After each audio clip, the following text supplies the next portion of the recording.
ఇక ఉపాధి హామీ పథకానికి మహాత్మా గాంధీ పేరు యథాతథంగా కొనసాగించాలంటూ సీఎం రేవంత్ రెడ్డి అసెంబ్లీలో తీర్మానం ప్రవేశపెట్టారు. కొత్తగా తెచ్చిన రూల్స్ వల్ల రాష్ట్రానికి నష్టం జరుగుతుందన్నారు. ఉపాధి హామీ పనులకు గతంలో కేంద్రమే 100% నిధులు కేటాయించేదని ఇప్పుడు 60 నుంచి 40% మార్చడంతో రాష్ట్రాలపై ఆర్థిక భారం పడుతుందని ఆందోళన వ్యక్తం చేశారు. సొంత ఊరిలోనే పని హక్కును కల్పిస్తే అక్కడే పని చేసుకొని కుటుంబంలో ఉండే తల్లిదండ్రులకు అందుబాటులో ఉండి ఆ కుటుంబాన్ని చూసుకునే అవకాశం పేదలకు ఉంది. ఈనాడు కేంద్ర ప్రభుత్వం తీసుకొచ్చిన చట్టం వల్ల ఆ అవకాశాన్ని కోల్పోయి పట్టణ ప్రాంతాలకు మళ్ళీ వలసల బాట పట్టే పరిస్థితి వచ్చింది. కాబట్టి దయచేసి సభలో ఉన్న సభ్యులందరినీ నేను విజ్ఞప్తి చేస్తున్న, పార్టీలకు అతీతంగా ఒక స్ఫూర్తిని ప్రదర్శిస్తాం.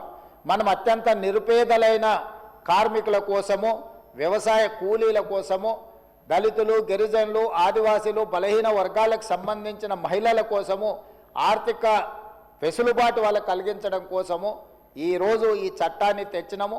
ఆ స్ఫూర్తిని దెబ్బతీయడానికి ఈనాటి కేంద్ర ప్రభుత్వం చేస్తున్న ప్రయత్నాన్ని తెలంగాణ రాష్ట్ర ప్రజలందరి తరఫున ఏకగ్రీవంగా తిరస్కరిస్తూ పాత చట్టాన్ని యాజ్ ఇట్ ఈజ్గా పునరుద్ధరించాల్సిందిగా ఈ సభలో తీర్మానం ప్రవేశపెట్టినాం.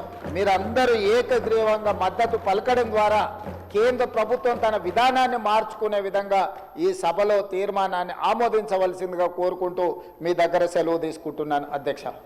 నిరుపేదలు